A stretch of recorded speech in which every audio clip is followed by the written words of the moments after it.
সুপ্রিয় দর্শক আসসালামু আলাইকুম। আশা করি সবাই ভালো আছেন। আজকের রেসিপি থাকছে বাতাসি মাছের দো পেঁয়াজা রেসিপি। আমি যে মাছটা আজকে রান্না করব আমি সেটাকে বাতাসি মাছ বলেই জেনে থাকি। আপনারা যদি অন্য কোনো নামে অন্য কোনো জেলায় এটা জেনে থাকেন এই নামে বা অন্য কোনো নতুন নামে অবশ্যই কমেন্ট বক্সে জানাতে ভুলবেন না, আমিও জানতে পারবো। যারা জানেন না তারাও জানতে পারবেন। আমি একটি প্যান বসিয়ে দিয়ে পেঁয়াজ নিয়েছি 1.5 কাপ পরিমাণ। আজকে এই রেসিপিতে পেঁয়াজের পরিমাণটা একটু বাড়িয়ে দিতে হয়, যেহেতু দো পেঁয়াজা তৈরি করব, তাই চেষ্টা করবেন একটু বেশি পরিমাণে পেঁয়াজ নেওয়ার জন্য। কাঁচামরিচ দিয়েছি বেশ কিছুটা মাঝখান থেকে ফালি করে, রসুন কুচি দিয়েছি 1 টেবিল চামচ পরিমাণ। চেষ্টা করবেন ঝালের পরিমাণটা একটু বাড়িয়ে দিতে। এই রেসিপিতে ছোট মাছের যে কোনো রেসিপিতে সাধারণত কাঁচামরিচ পরিমাণটা বাড়িয়ে দিলে খেতে বেশ ভালো লাগে।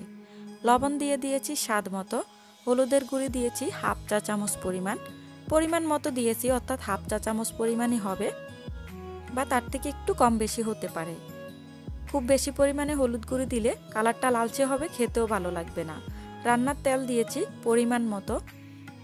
সবগুলো উপকরণ এখন একসঙ্গে হাত দিয়ে ভালোভাবে মাখিয়ে নেব, যেন পেঁয়াজ কুচিগুলো একটু সফট হয়ে যায়।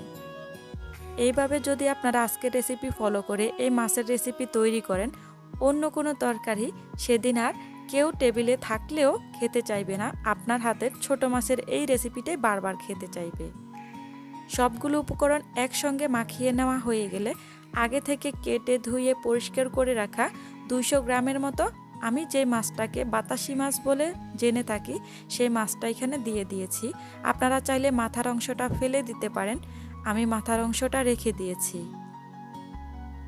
দেশি টমেটো কেটে দিয়েছি 3টি।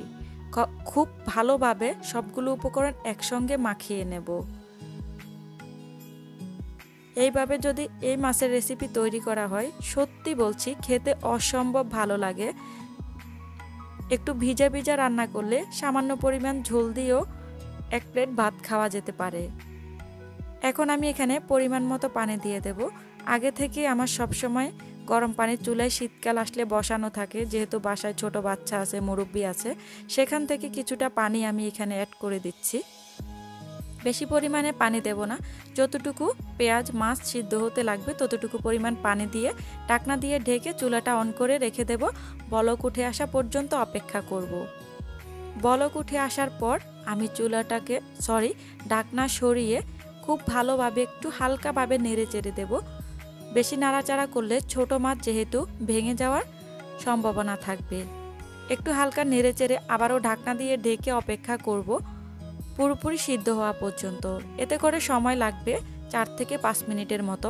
এই রান্নাটা কমপ্লিট হতে বেশি সময় লাগে না, 10 মিনিটের মধ্যে রান্নাটা কমপ্লিট হয়ে যায়, যেহেতু ছোট মাছ। ঢাকনা সরিয়ে আমি একটু হালকাভাবে নেড়ে চেড়ে দেবো আবারও। খুব বেশি নাড়াচাড়া করব না, ছোট মাছগুলো সিদ্ধ হতে বেশি সময় লাগে না। এখন এখানে পছন্দ অনুযায়ী যারা খেতে পছন্দ করেন বেশ কিছুটা পরিমাণ ধনিয়া পাতা কুচি দিয়ে দেব। যারা খেতে পছন্দ করেন না আপনারা চাইলে নাও দিতে পারেন, তবে দিলে বেশ ভালো লাগে।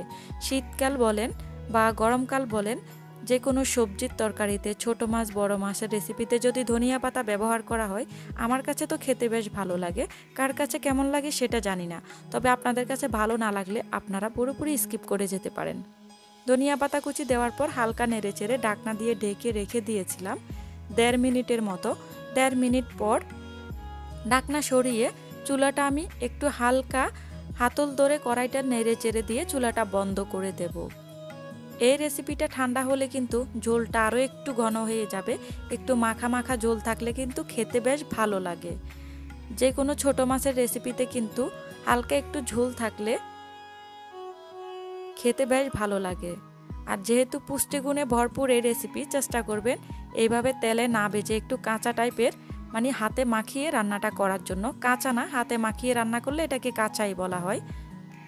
এরকম একটু ঝোল ঝোল থাকলে খেতে বেশ ভালো লাগে। রেসিপি ভালো লাগলে লাইক কমেন্ট এন্ড শেয়ার করে দেবেন। রেসিপিস বাই নাবিল মামাম চ্যানেলটিকে সাবস্ক্রাইব করবেন। ভালো থাকবেন, ভুল ত্রুটি ক্ষমা সুন্দর দৃষ্টিতে দেখবেন।